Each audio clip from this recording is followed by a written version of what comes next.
Hello, everyone. Welcome to the Yoga Corner bonus episode this week. 2 episodes. We saw Laura yesterday, and today we're going to be joined by Alex, aka Sober Yoga Girl. So hold on, I'm going to find Alex right now so she can hop on this live with me. I hope everyone's having an awesome Friday. Alex, I'm having trouble finding. Oh, you are. No, that's not right. Alex. This is always the most awkward part of lives, is finding the person first.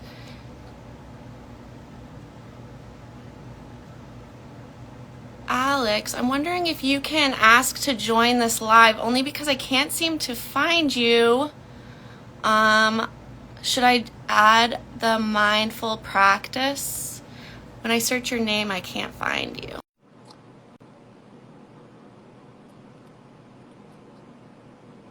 While we're figuring that out, Alex is a sober coach and yoga teacher, and she has her podcast, Sober Yoga Girl. And I'm super excited to have her because she's been a huge inspiration on my alcohol-free and sobriety journey. So I'm honored to have her share about her coaching, her yoga, her world travels, her entrepreneurship. Hello, how's it going? How are you? I'm so good. Welcome. Thank you. I'm so sorry for the delay on there. I was trying to join and then I was like, maybe I'm on the wrong account. Anyway, we got it all sorted. No worries. How are you doing? I'm doing great. Where are you in the world right now? So I'm in Ontario right now. I actually think I'm going to move a little bit into the shade. I'm in Ontario and I'm just outside right now because I came over to see my grandma for lunch. Yeah, that is better. Aww. And yeah, so I'm in Ontario for like the weekend, and then I'm probably going back to Dubai on the weekend. Or after the weekend. So yeah. All right. Well, I like to start my interviews by having by taking a few deep breaths together to get grounded. Is that okay with you? Love it. That sounds great. Okay. So wherever you are, if you're sitting down, settle into your seat. If it feels safe to close your eyes, I invite you to do that, or take a soft gaze. Push all the air out of your lungs with your belly. And begin to inhale through your nose. Feel your belly rise. Feel your rib cage expand. Fill your lungs with air. And then empty everything out. Another full breath just like that. Belly, rib cage, lungs, and then empty. One last full deep inhale. And then let it go. And when you feel ready to open your eyes and come back into this space. Awesome. That was lovely. So nice. Thank you. I love to do that because I get super nervous doing live. So I figure, why not take a few deep breaths? Yeah. I thought we would start by having you introduce yourself and your business. Yeah, absolutely. So, sorry, there's a big truck going by. I hope you guys can't hear that. So my name is Alex, and I host a podcast called Sober Yoga Girl. And basically what I do, I run an online community called the Mindful Life Practice, and I help sober, curious women take a break from drinking, and if they choose to stay sober long term, using our yoga practice, meditation, journaling, community connection. And we just launched a full year Sober Girls Yoga program this morning, which is really exciting. So I do that. I run yoga teacher trainings. I do yoga retreats around the world. And just run this amazing sober mindfulness community. So that's what I do. And then I also host the Sober Yoga Girl podcast. Your podcast, when I was, trying to get sober for the last time, I found your podcast and I was so grateful to find it because I see like you as a mirror almost, because I didn't know that before you were a teacher, and I'm also a former teacher. and then you started your own business and you've been on this huge journey. So being able to see you do that really showed me that I could do that, because I don't have a lot of sober people in my life. So finding your community has been like my support system. Oh, thank So you so much. oh, you're welcome. I'm Thank so you. glad it had such an impact. I'm wondering, why do you think it's so important to create a community for sober people? And also, your community is specifically for women. So if you could share a little bit about why that is. Yeah, absolutely. So I quit drinking in 2019. And at that point in time, I thought that like AA was the only way. I didn't know that there were other options or other opportunities out there. And I ended up finding out about a program that was a little bit male oriented. It was kind of like, quit drinking, change your habits, run a marathon. Everyone was running marathons, and it worked for me. Being part of that community, connecting on Facebook, that all worked for me. But what I was really needing was like a kind of like a spiritual hub for meditation, for connection, for doing the inner work, for diving deep. And there was just nothing like that out there. And the funny thing is that I feel like this niche almost like came to me. Like I almost didn't choose it. It almost chose me. So I had just become sober. I was like 90 days sober and started doing life coach training. And I was doing like life purpose coaching basically. And pretty much everyone that came to me was someone who was struggling with their drinking. And it's Yeah. so funny how you end up helping people that are like a few months or a few years behind where you are. Yes. And so I started running the community, started Sober Girls Yoga. It just like massively resonated with people. And I feel particularly with what's happening in the world right now, especially in the United States, but everywhere in the world, there seems to be a huge issue with like women's rights right now. And we really need to come together as women. We need to have safe spaces for women to Yeah. share, to talk about what's going on. And we don't have that in the world. And I've tried running co-ed circles, which have been amazing, but there's something different about it. Like once you have Yeah. a mix of genders in the space, there seems to be less vulnerability around things that are like, women conversations, like, Right. dating or your period or like whatever, like things that you just want to Right. talk about in a women's space with women Totally. who get it. And so I went a little bit into the mixed, and now I go back. I'm doing Sober Girls Yoga, but the mindful life practice in general is open to everyone. And we do have like men in the community, but our main thing really is that women's only space for that reason. Yes. How you just said, like, your journey has enabled you to like fall into your niche and like make such a big impact on other people who are maybe a little bit further behind on that journey. And I was just talking to a client about that same thing, like, oh, I'm worried about like marketing my services because like it feels like I'm like commodifying my story or something. And I was like, but what Mm-hmm. about the person who's like a couple steps behind and they like Yeah. need you right now? And if you're not sharing Yep. that with the world, like that person still stays stuck. So I feel like, 100%. yeah, like your ability to use your story to make a deep connection has created such a big impact. And I think that's like just so inspiring.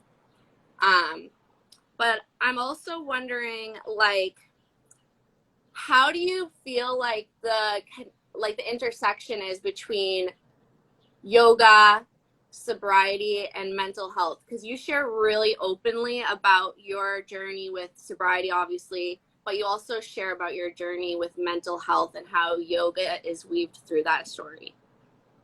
Yeah, that's a great question.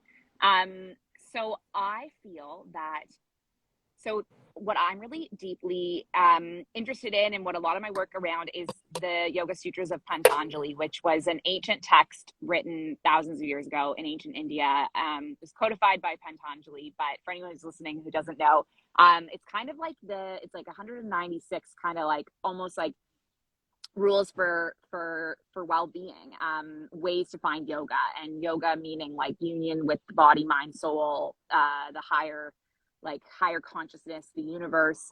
And I feel that, I mean, I myself never was a 12 stepper. I didn't do 12 step, but I know many people in my community have. And what they often remark on is like the similarities between the two.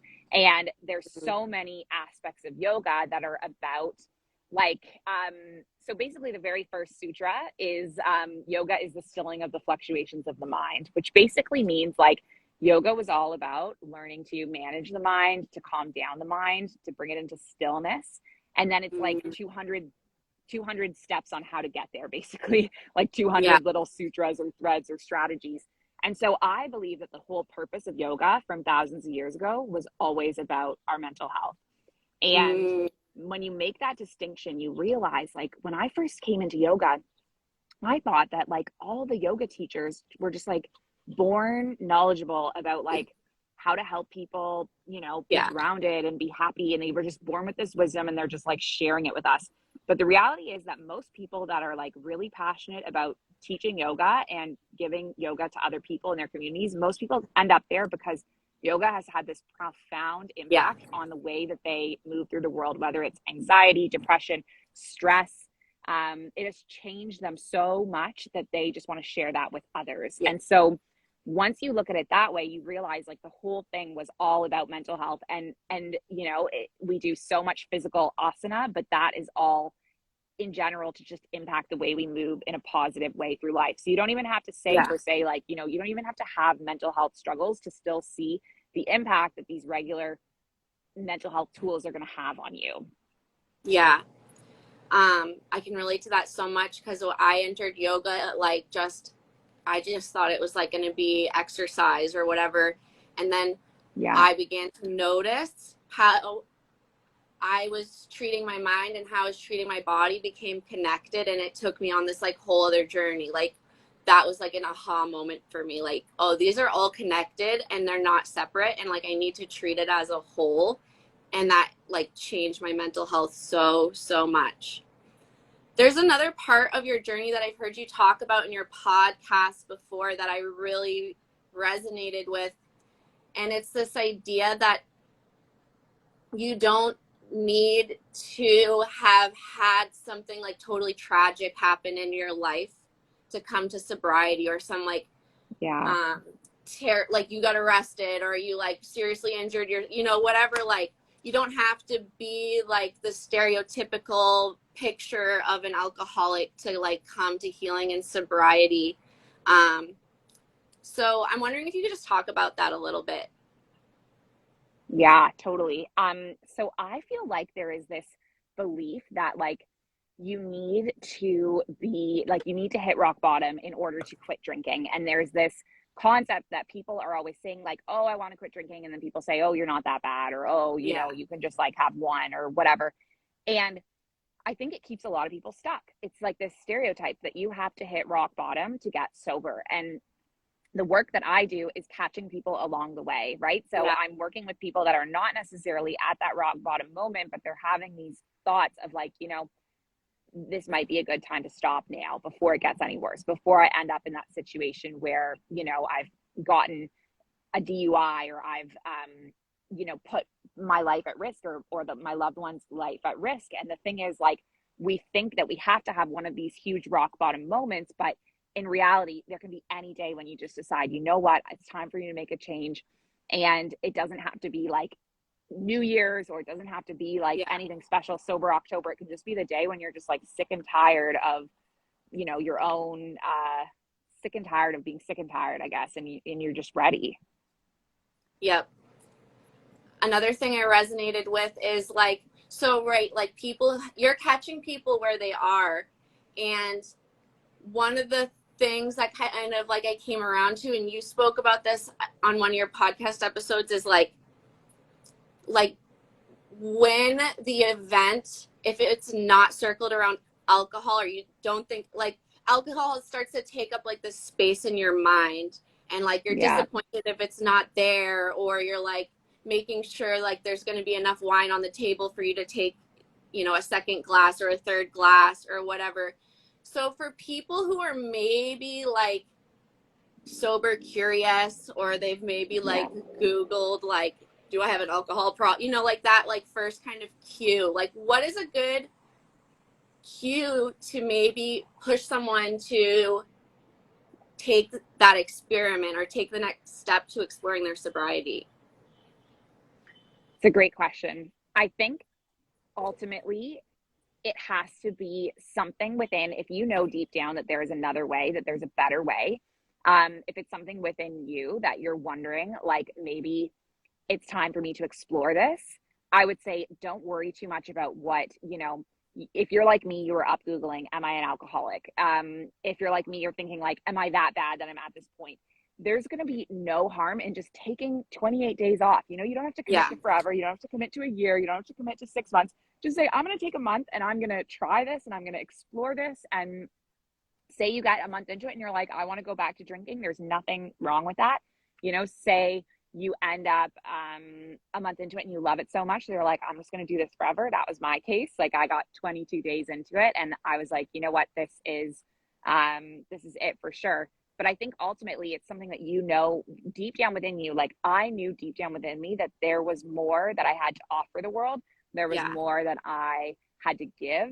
There was a greater purpose that I was put on this planet beyond getting drunk every single Friday, getting Yeah. drunk every weekend, and I would never find that if I just stayed on the hamster wheel that I was on of like teach every day, party every night. Like I would have never Right. ended up where I am now. And so I would say to anyone, if you have all it needs to be is just a small voice within you that there's like more to life than this. Yeah. That is your cue. Yeah. And I so agree with that. Like when I started with like a sober January or whatever they call it, and I was like, I'm not quitting drinking. Like I'm just like taking some time off, like doing a cleanse or whatever, and I'm just going to notice like how I Right. feel. And I was like, okay, like 2 weeks in, I'm like, wow, I feel like so much more energy, and like I'm starting to notice little things in my how I feel physically. And then at a certain point I decided to drink, and I just noticed like, okay, this is what I'm noticing in my body when I'm sober and when I drink. And repeating that process 2 or 3 times, finally I was like, okay, I have enough data to know that this alcohol is not doing me any favors, and I feel now ready that I've gathered that data to move forward and that I don't want it in my life anymore. But also like some of the things I've realized as I've been researching that is like a myth about alcohol, right? Is like that it's relaxing and that like it's like, oh, Right. I'll take an edge off. But what I learned was that alcohol actually like physiologically increases your anxiety and Mm-hmm. fuels those like mental health things. So I'm wondering, what do you think is the biggest myth about alcohol in our culture that needs to be debunked? I mean, I think you said a good one right there that people believe that alcohol reduces anxiety, but it doesn't. People think that yoga, oh, there's so many, that yoga helps you become more social. But in reality, you're going to drink so much, then you'll like forget what you're saying or say things that, you regret. And so like, is that better for socializing? I don't know. Like that yoga releases anxiety, or sorry, not yoga, alcohol releases anxiety. Alcohol makes you more social. A lot of people think that alcohol can make you like less depressed, but in reality, it's a depressant that's going to make your depression worse over the long term. Oh my goodness, there's so many of them. Another big one is that people think that alcohol is like, there's this big thing of like women drinking to be rebellious and like Yeah. feminist. And it's this whole myth that big alcohol has just been using to market to women since the 70s and 80s. Right. Alcohol makes us rebellious. That's all a marketing scam. Like that's not real. Right. And we buy into this stuff, and so we think that it's all these things. It's going to make us rebellious, it's going to make us less anxious, it's going to make us sleep better, it's going to make us less depressed, and in reality it's going to give you all these things that it's telling you it's Yeah. not. It's like the opposite of everything that we are like conditioned to think about alcohol. 100%. Um, what has been your biggest transformation through your sober and like entrepreneurship journey? That's a great question. I think my biggest transformation has been letting go and just trusting that everything is going to come to me and everything's going to work out the way that it's meant to. And it's a constant thing. I feel like the universe just keeps throwing me these curveballs to test to see if I've like actually gotten it. Because I think that's like the scariest thing for a lot of people is quitting their secure, stable job and Yeah. jumping out off the deep end into that instability. And that is what kept me stuck in teaching for so long is I was Yeah. like, how is this going to work? I don't think I'm going to like make enough money. I don't think I'm going to survive. And I think those beliefs that we have so ingrained to us that we must be, you know, in a 9 to 5 on this hamster wheel, following the kind of the path that we are almost conditioned to follow from childhood. Right. And I think that's the biggest thing that a lot of people have to overcome is like taking that risk. And what I would say to people, if they are curious about like following their dreams, doing an entrepreneurship, like jumping out of their comfort zone is just accepting the fact that like there will always be a fallback. And that was what me, I had to realize is like, I was a teacher. There will always be teaching jobs around the world. Yeah. Always, always, always. And I have to keep reminding myself that like when I was leaving my job for good, it's like, there's always going to be an opportunity to go back. Say this fails, I can always go back, but I'm never going to know what happened if I don't try. And I think letting go of that control has been my biggest learning. Yes.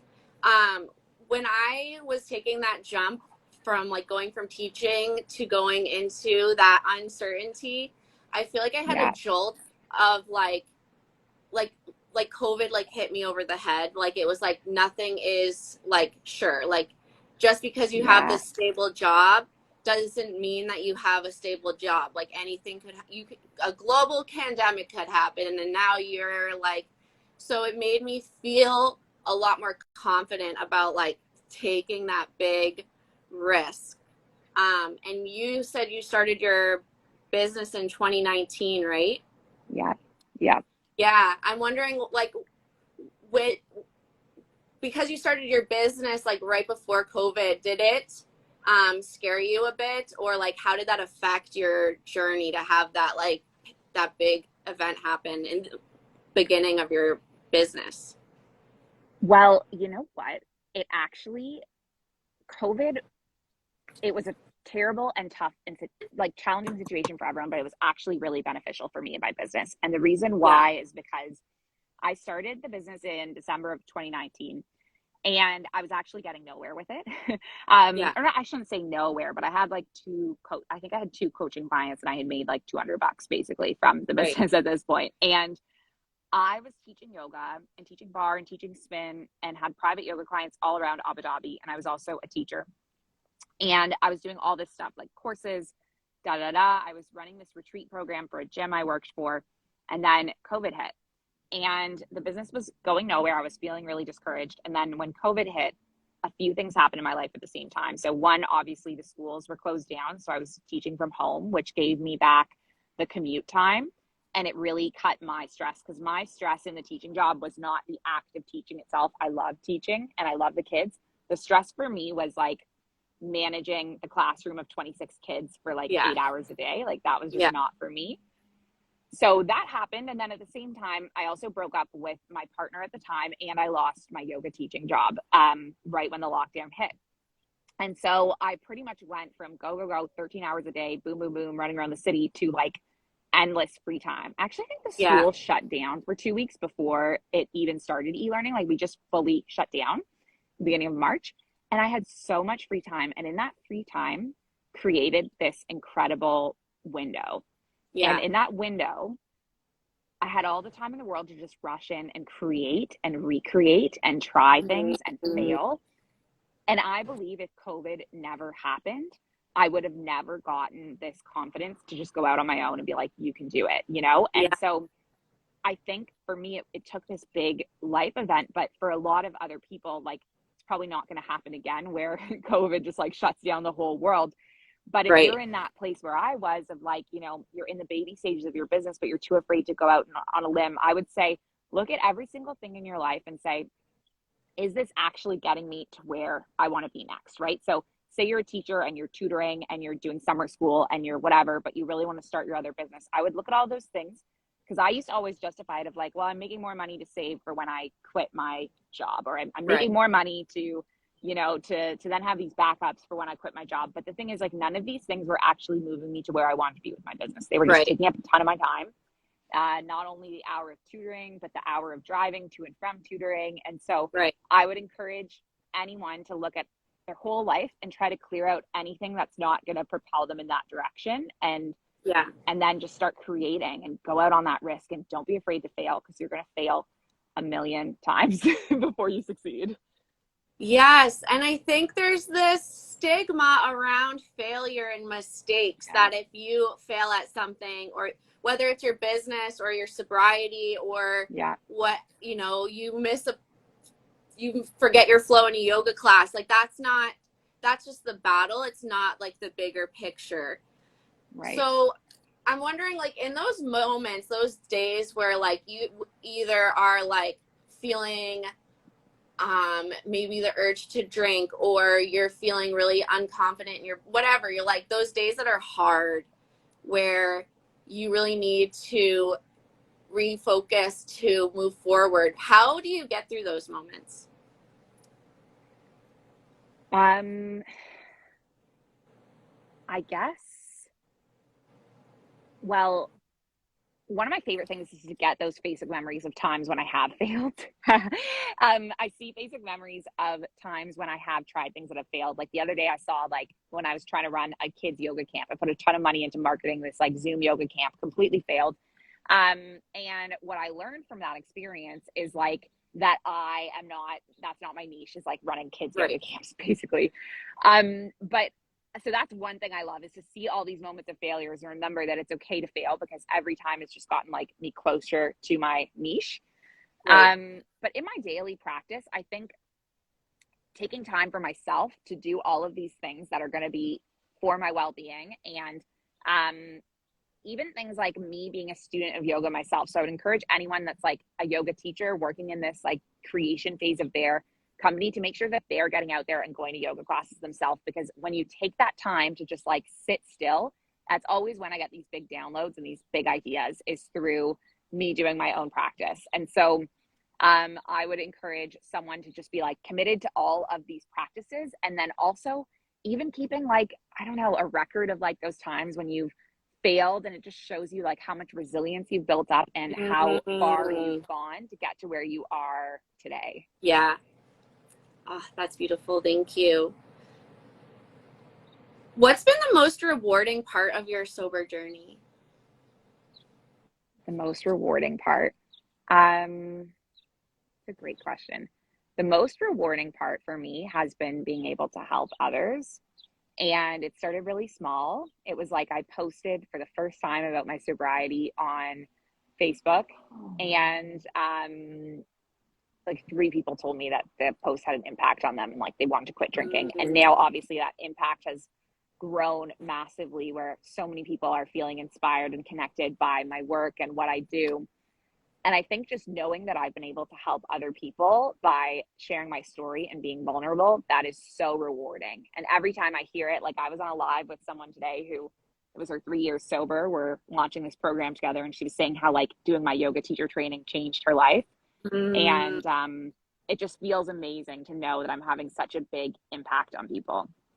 Yes. And then, like, I imagine, like, you're having an impact on people, they're changing their lives, and then they're impacting, and it just grows and grows and grows in that, like, ripple Yeah. effect. Like, when you shine your light, or when I shine my light, or anyone else, it, like, grows. And I think that's what's, like, really amazing about coaching, is like you can help someone else get to that point, and then they can share it with others as well.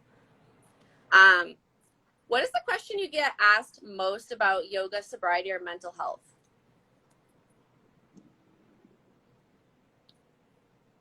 It's a great question. Um, well, I'll tell you a question that I get asked a lot about sober yoga is, a lot of people that don't get it ask me, What's the difference between sober yoga and regular yoga? And a lot of people think like, isn't yoga always sober? Which gives me an opportunity to educate that like, yes, the practice of yoga is generally done sober, but sober yoga is like a gathering of sober or sober curious people practicing yoga together. Right. So that I get asked a lot of people misunderstanding like what the point is of what I do. I think that's it mostly, is asking me what is sober yoga. I get asked a lot when I don't go out very much anymore, but when I used to go out, I used to get asked like why I was sober all the time by people, which I love because I love having an opportunity to make an impact by sharing my story. Yeah. So yeah, I was watching a little bit of your live this morning, and you shared about like the different components of the resources and programs you offer for people who are starting their sober journey or like reinforcing their sober journey. So just so everyone knows what's available to them, can you share a little bit about that? Yeah, absolutely. So I've been running a 30 and 60 day sober girls yoga challenge for about 2.5 years now. I've had tons of women go through the program. And the biggest problem is that after the 30 and 60 days, they were then integrated into the Mindful Life Practice and Sober Girls Yoga community, which has grown pretty big at this point. We have about like 150 active members, but we also have had like 4,000 people who have gone through programs at some point. And what we were finding was that people were kind of dropping off after the 2 months. And what was happening was they were losing that disconnection, right? So what we offer is like the once a week gathering of just 15 women and your leader. And it's like an incredibly safe container. It's like a retreat experience where you're with these people for 8 weeks and getting the support. And then it would end and it would drop off and people would either carry on successfully in the community or disappear and maybe start drinking again. And so Kathy, who is one of my yoga students, who came on, did my yoga teacher training, graduated last year, she launched a program to complete after the 30 and 68 challenge. And this is the 108-day emotional recovery sobriety program. So we put our heads together. She's just run her first group through. They absolutely loved it. And so now we basically have a 6-month offering. So the first 2 months with me is the chakras. And it's like getting into your life balance wheel and targeting specific areas of your life. And then the program with Kathy, which takes you to about 3.5 months, is all about the koshas and the yamas and niyamas. And then we said, after this 6-month journey, we're then having the same thing, which is that people are disappearing and dropping off, and we need to offer them something more. And people really want to continue. So we now have the third part, which is the Seva program. And so this is for people that are 6 months to a year into it. And they get once a week meetings with me and Kathy. So we rotate every other week. And this program, we're getting into the 4 aims of life. So Dharma, Artha, Katha, Dharma, Artha, Kama, and Moksha. Oh, and there's Rachel saying, I can't wait for the 108 days. So I guess Rachel is joining that 108-day program. Amazing. So basically, it's like it's a full year sobriety program. And in the Seva program, people have an opportunity to give back. So they can then do some volunteering with the community. So they can mentor someone in the early days. They can be an assistant facilitator. They can do some volunteering because there's always different roles that people can play. And the idea is that we're just creating this like long-term sobriety plan that's going to help people. And then if you do want to go on and learn even more, I do have 200-hour, 300-hour, 30-hour yoga teacher trainings. And that is a big tool for a lot of people too. So we have that. And then of course our retreats. So we do Mexico, Bali. I'm looking at Costa Rica and Morocco this year as well. So these are great opportunity, and anyone's welcome on the retreat. You could be from the programs, you could be brand new to the community, but it's a really awesome little space for people to connect. I love that you have expanded, so people can go through that whole year. Because I will be 1 year sober in August. And Congratulations. Thank you. And as I've gone through this journey, I'm like, all right, I'm like 60 days sober, but that's kind of like when the real work starts. It's like, yeah, okay, physically I feel well. I mentally feel a little bit more clear, but now the emotions bubble to the top, and you have to deal with what you've like numbed away for however many years. So I feel like that's going to Absolutely. be so impactful for people who get to that point and need to be like integrated into the community or have mentorship to like get over those humps. So thank you for offering that. Absolutely. And we should do a Um, live to celebrate your soberversary. That would be awesome. Woo! I think that's going to be my Oh, new thing. Because I went live I with think it's Kathy this awesome. morning for her 3 year. It was so fun. And now I'm like, maybe I should just do that, like sober milestones. Like whenever someone I know has a sober milestone, do a live, celebrate it because it's like so inspiring for other people. So congratulations. And if you want to do that, Yes, we should talk about it.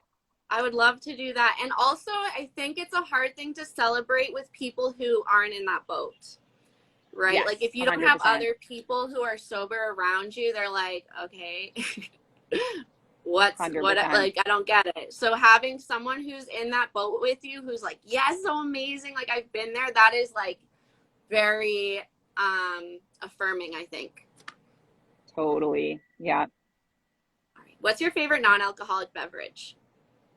Oh, it's a great question. I love alcohol-free beers and alcohol-free Yeah, wine. me I too. actually used to do a lot of that stuff. Like I used to make TikToks and have all the mocktails and everything when I lived in the UAE. And then actually in Bali, we don't have a great selection. So right now, what I like in Bali is kombucha, but I am kind of looking Mm, into, I think I found a marketplace that does alcohol-free wine in Bali. So I might try to get some shipped to my house because it is really nice to feel like you still have this adult ritual of like a wine yeah, glass.